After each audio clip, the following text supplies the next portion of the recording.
কুলিল্লাহুম্মা মালিকাল মুলকি তুতিল মুলকা মান তাশা ওয়া তানজিউল মুলকা মিম্মান তাশা। ও নবী, আপনি বলে দিন, ও রাজা দিরাজ আল্লাহ, তুমি ক্ষমতার একমাত্র মালিক। তুমি যাকে চাও ক্ষমতা দাও, যাকে চাও ক্ষমতা কাইরা নিয়া জেলখানার কয়েদি বানায়া ছেড়ে দাও। যাকে চাও ইজ্জত দাও, আবার ক্ষমতা দেওয়ার পর ফেরাউনের মতো, ক্ষমতা দেওয়ার পর ফেরাউনের মতো পানিতে ডুবাও। আবার বেজ্জতি করতে চাইলে ওই ক্ষমতাওয়ালাকে নমরুদের মতো জুতার বাড়ি খাওয়াইয়া দাও।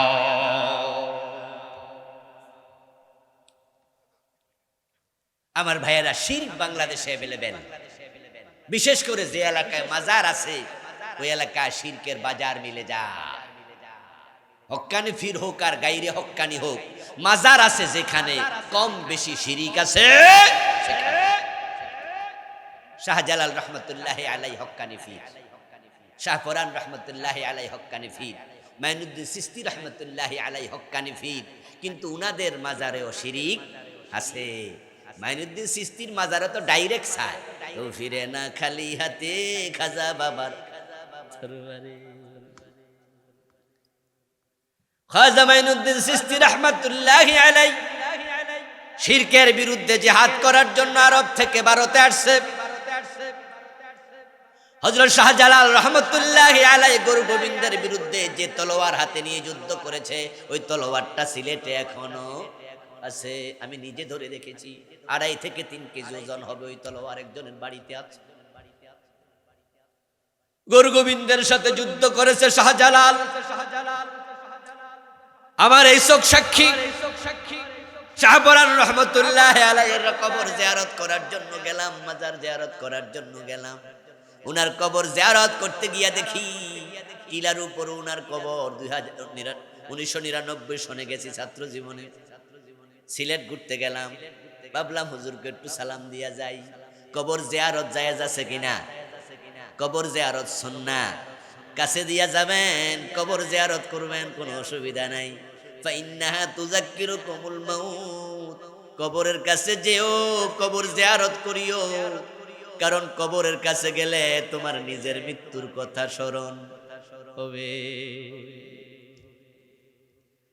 গিয়ে দেখি মাজার, উনার কবরটা টিলার উপরে, চারপাশে ওয়াল, ভিতরে একটা মোটা গাছ। উঠে দেখি আল্লাহর এক বান্দা টাই পরা, সুট পরা, উনার কবরে সেজদা দিয়া পইরা আছে।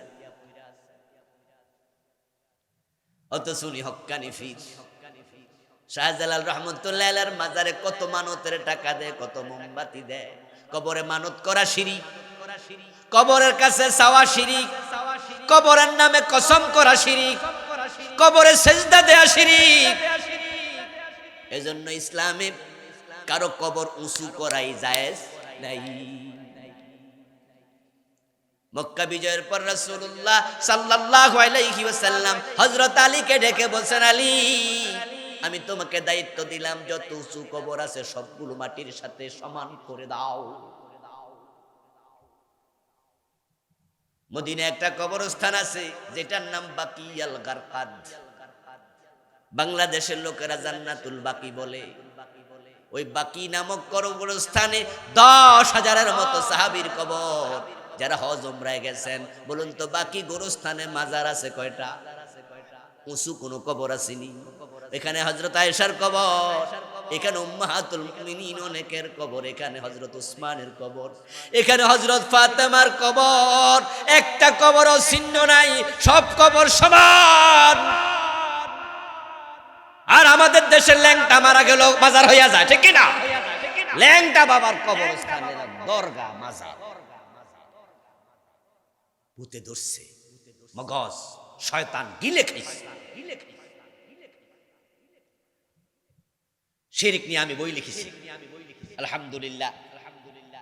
আমি সমাজে প্রচলিত 29টা শিরক লিখেছি ছোট্ট বইতে। যেহেতু আজকে 12টা বিষয়ে কথা বলবো, এটা দ্বিতীয়টা চলছে, বাকিগুলো শর্ট করে সংক্ষেপে বলবো, শুনবেন তো? আচ্ছা, 29টা লিখছি, সব তো আর বলা যাবে না এক রাতে। প্রতিটা ঘরে বই থাকা উচিত। আমারটাই থাকতে হবে জরুরি না, শিরকের উপরে লিখা, আরো অনেক আলেমের লিখা আছে। শিরকের উপরে বই কিনবেন, মা বোনদেরকে দিবেন, কারণ মহিলাদের মাঝে শিরিক করার প্রবণতা একটু বেশি। মুরগির ঠ্যাং ভাঙ্গা যায় আর মানত করে বসে, ঠ্যাং যদি বালা হয় পাগলার দরবারে 3টা মোমবাতি। আমার প্রিয় ভাইয়েরা, শিরিক করা যাবে না। হিন্দুদের দুর্গা পূজা যখন আসে তখন বাংলাদেশে আর একটা শিরকের বন্যা বয়ে যায়। দেখা যায় টেলিভিশন চ্যানেলগুলো, পত্রিকার কলামগুলোতে, হেড কলাম পত্রিকার হেডলাইনগুলোতে কতবার স্কলে আসে, কতবার দেখতে পাই, স্ক্রিনে আসে, টেলিভিশনে আসে আর যায়। হিন্দুদের দুর্গা পূজার সময় একটা স্লোগান, যেটা এখন প্রাইমারি লেভেলের বইতে ঢুকে গেছে। ওই স্লোগান বিশ্বাস করলে ঈমান শেষ, শিরিক শিরিক শিরিক। ওই স্লোগান হলো ধর্ম যার যার, উৎসব সবার।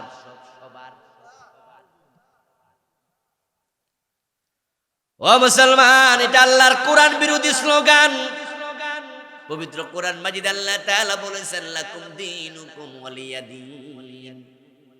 এই আয়াত মুখস্থ পারে না এখানে একজনও তো নাই, সবাই তো পারেন। বাংলা অর্থ হলো ধর্ম যার যার। লাকুম দীনুকুম ওয়ালিয়া দীন, তোমার ধর্ম তোমার, আমার ধর্ম আমার। দুইটা এক না আলাদা? জোরে বলেন। লাকুম দীনুকুম, তোমাদের ধর্ম তোমাদের, ওয়ালিয়া দীন, আমার ধর্ম আমার। যদি ধর্ম আলাদা হয় তাহলে স্লোগানও আলাদা হবে, ধর্ম যার, উৎসব তার। আরো কত রঙে শিরিক ঢুকছে, 29টা লেখছি। আমার বন্ধু, শিরিক থেকে বাঁচুন।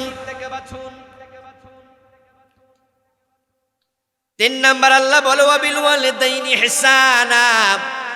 যাদের মা বাবা আছে, শোনো মুসলমান, আল্লাহর অর্ডার হলো মা বাবার সাথে ইহসান করতেই হবে। এটা সন্তান হিসাবে আল্লাহর পক্ষ থেকে তোমার উপর দায়িত্ব। রাসূলুল্লাহ বলেছেন, রিদার রাব্বি রিদাল ওয়ালিদাইন ওয়া সাখাতুর রাব্বি ফি সাখাতিল ওয়ালিদাইন। তুমি আল্লাহকে খুশি করতে যদি চাও, শোনো, মা বাবার সন্তুষ্টির উপর আল্লাহর সন্তুষ্টি নির্ভর করে।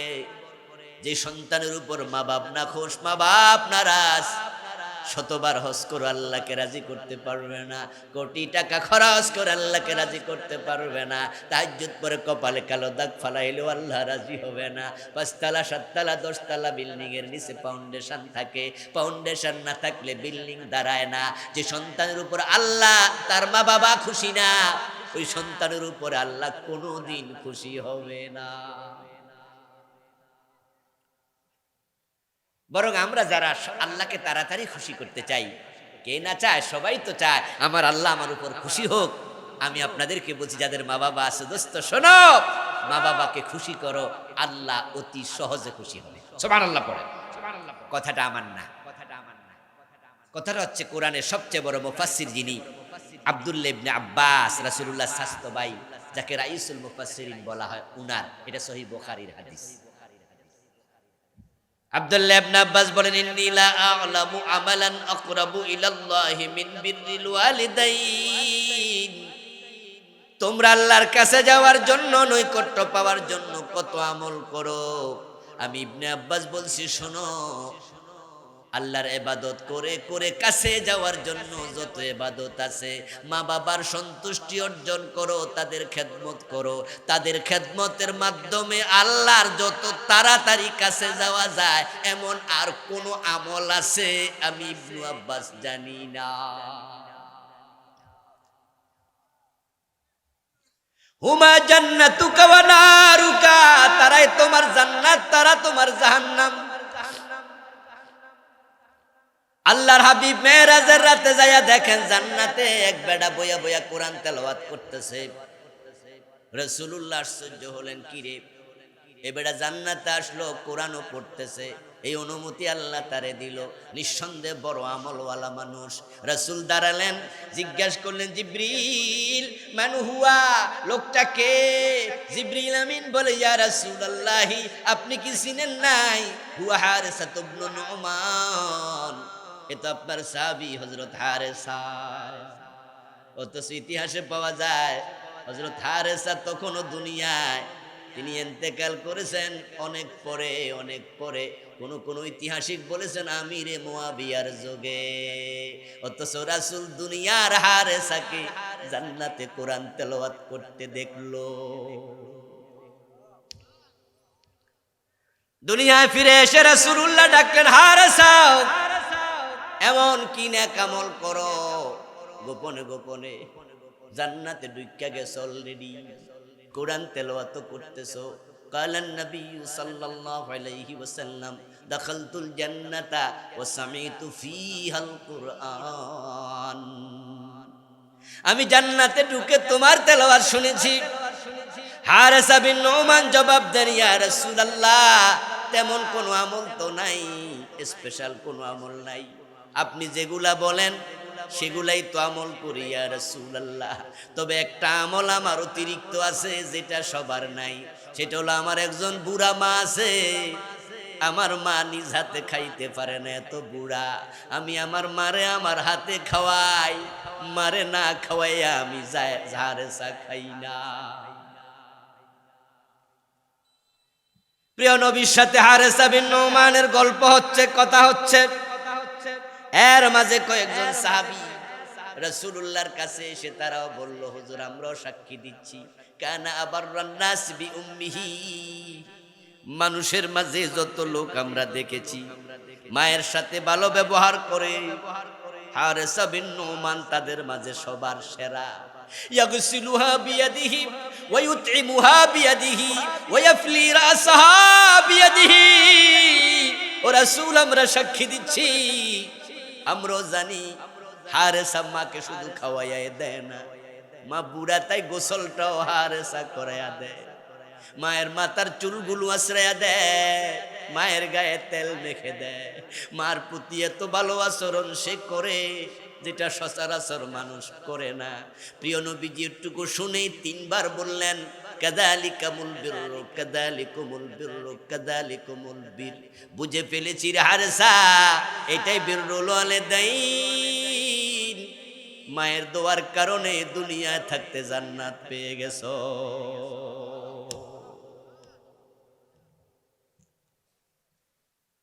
ও যুবকেরা, মা বাবার খেদমত করো, জান্নাত সহজে মিলে যাবে। মা বাবা খুশি তো আল্লাহ খুশি, মা বাবা নারাজ তো আল্লাহ নারাজ। দুনিয়ায় যত সফল মানুষ দেখো, সম্মানী মানুষ দেখো, খোঁজ নিও ভাই, একান্তে খোঁজ নিও। আমি যাদেরকে চিনি, যাদেরকে জানি, সফল মানুষ যারা, বড় আলেম ওলামা যারা, তাদের সবার উপর তাদের মা বাবা খুশি।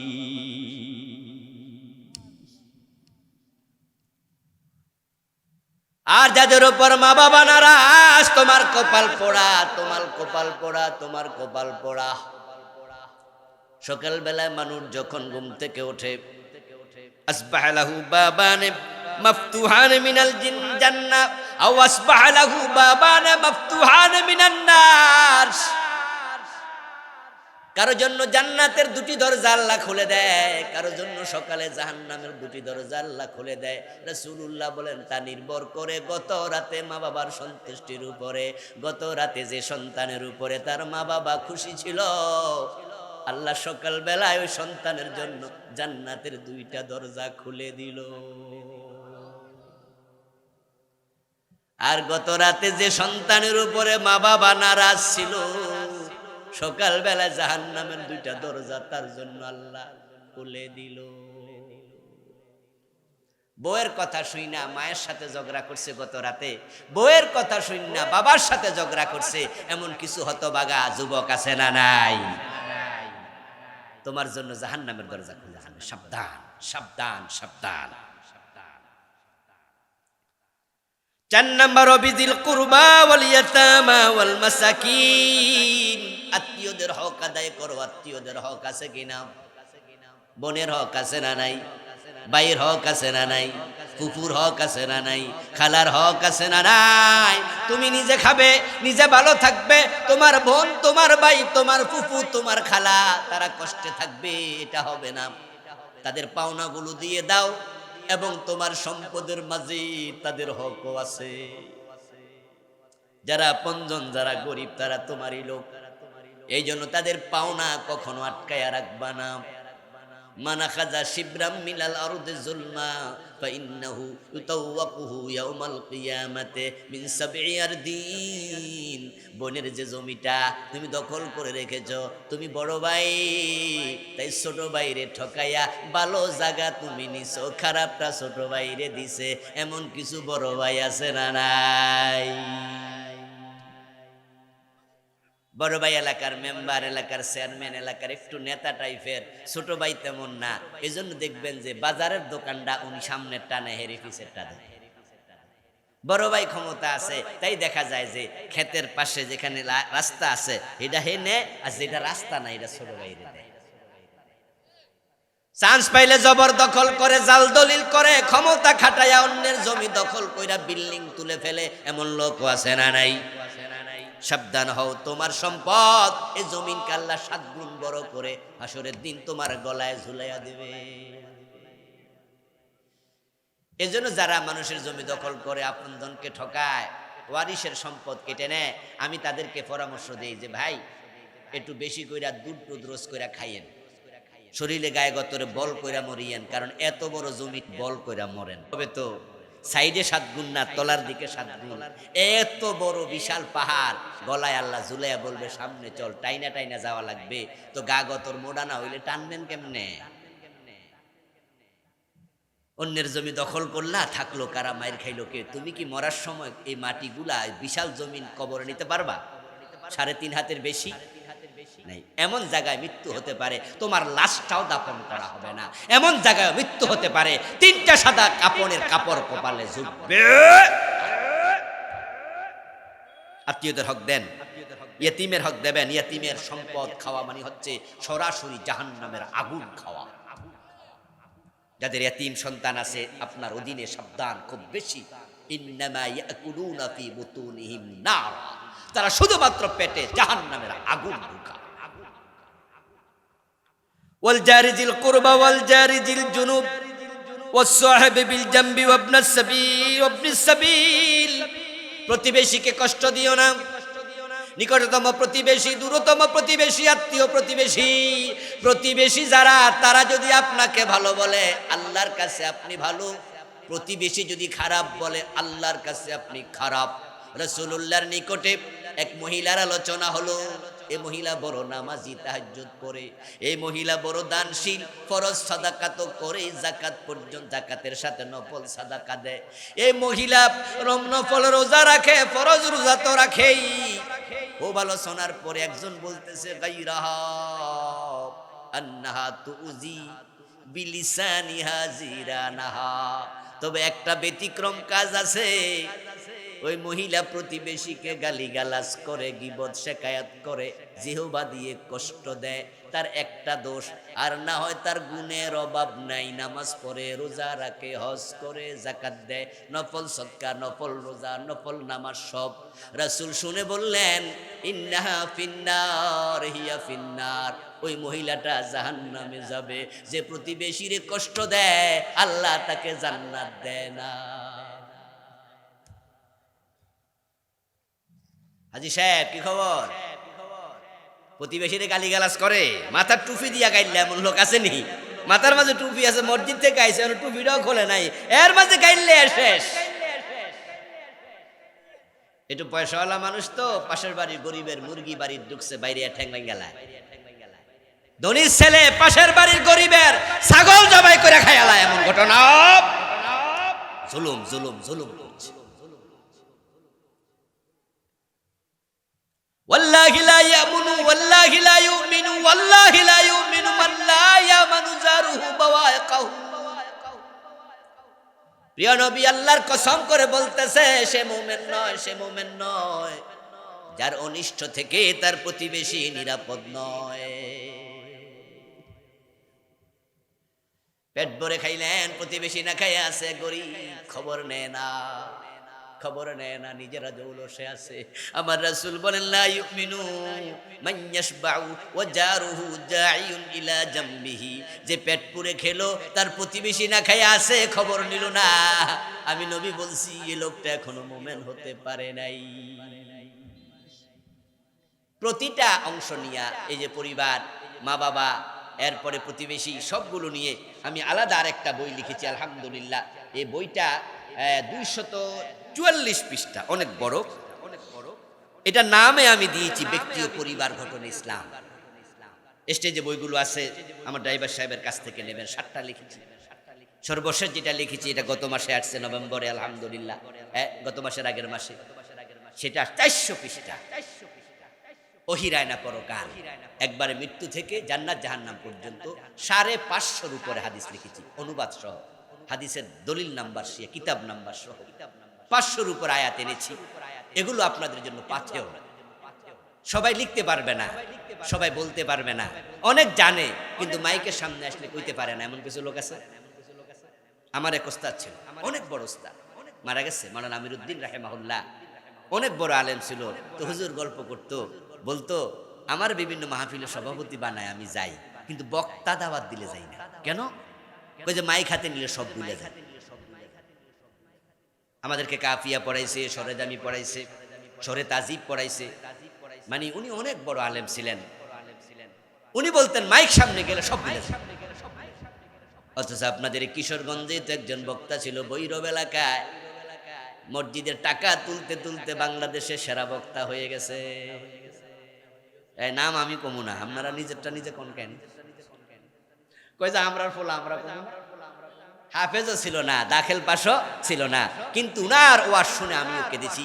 একবার একটি আলোচনা মাকে নিয়া বাবাকে নিয়ে করলো, ভাই রে ভাই, গাড়িতে বসে বসে আলোচনা শুনছি, ড্রাইভার লাগাইছে। মা বাবার আলোচনায় এমন ভাবে আলোচনা করছে, কথার মাঝে জাদু ছিল, আমারও চোখে পানি চলে আসছে। এলেম নাই বলতে পারে, আবার এলেম আছে বলতে পারে না। সবাইকে বলার তৌফিক আল্লাহ দেয় না। আর বলা যতটা না কঠিন, লিখা তার চেয়ে 100 গুণ বেশি কঠিন। আলহামদুলিল্লাহ, এই বইগুলো খুবই জরুরি। ব্যক্তি পরিবার নিয়ে, প্রতিবেশীর হক নিয়ে লম্বা লেখা আমি দলিল সহ এই বইটি লিখেছি আমার প্রিয় ভাইয়েরা। এরপর আল্লাহ বলছেন ওমা মালাকাত আইমানুকুম, নিজের অধীনস্থর ব্যাপারে সাবধান, ছেলেমেয়ের ব্যাপারে, দাস দাসীর ব্যাপারে, চাকর বাকরের ব্যাপারে সাবধান হবেন। আলা কুল্লুকুম রাইন ওয়া কুল্লুকুম মাসউলুন আন রাইয়াতিহি, আপনার অধীনস্থর ব্যাপারে আপনাকে প্রশ্ন করা হবে। আপনি ফজরের নামাজে চলে গেছেন, নিজের ছেলে ঘুমায় আছে, কলেজে পড়ে, ভার্সিটিতে পড়ে, মসজিদে নেন নাই, হাসরের ছেলের নামাজের ব্যাপারে আপনাকেও জবাব। যুবতী মেয়েটা কলেজে যায়, ইউনিভার্সিটি যায়, হাজি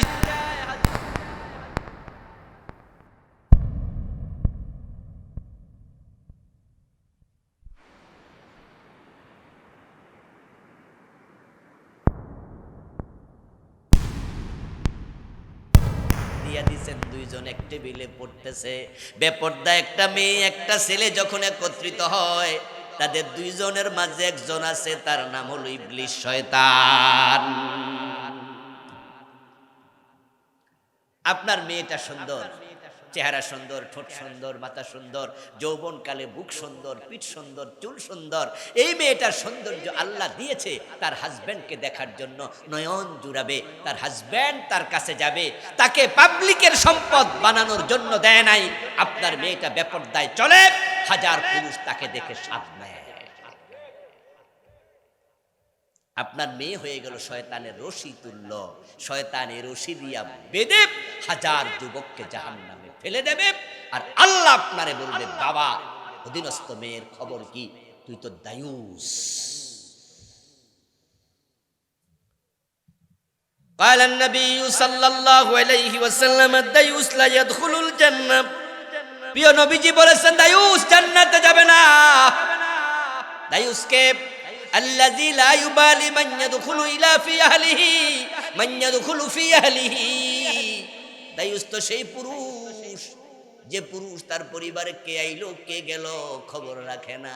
আপনার যুবতী মেয়ে খালাতো ভাইয়ের সাথে, স্বাস্থ্য ভাইয়ের সাথে, জাস্ট ফ্রেন্ডের সাথে, বেস্ট ফ্রেন্ডের সাথে, বয়ফ্রেন্ডের সাথে আড্ডা দেয়। এখন ফ্রেন্ডের কত রকম নাকি আছে, কোনোটা জাস্ট ফ্রেন্ড, কোনোটা বেস্ট ফ্রেন্ড, কোনোটা বয়ফ্রেন্ড, পরেরটা হয় হাজব্যান্ড নাকি, ও ক্লোজও ফ্রেন্ড আছে।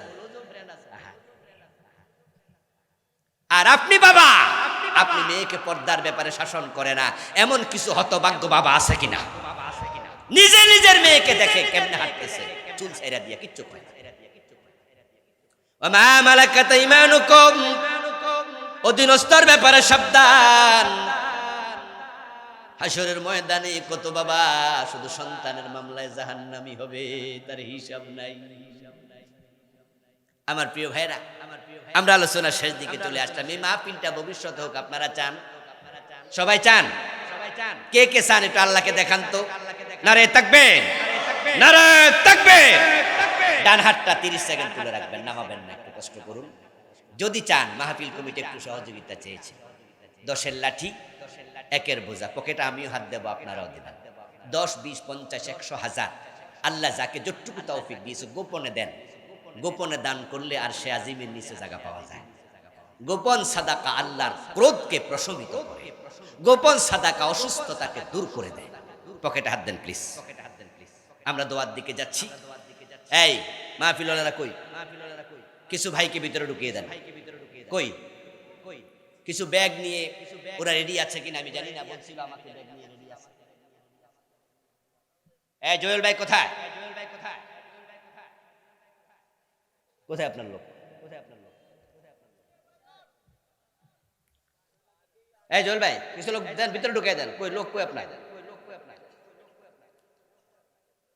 এটা জিকির করুন, লা ইলাহা ইল্লাল্লাহ। এইটা দেন, টাকাটা দাও।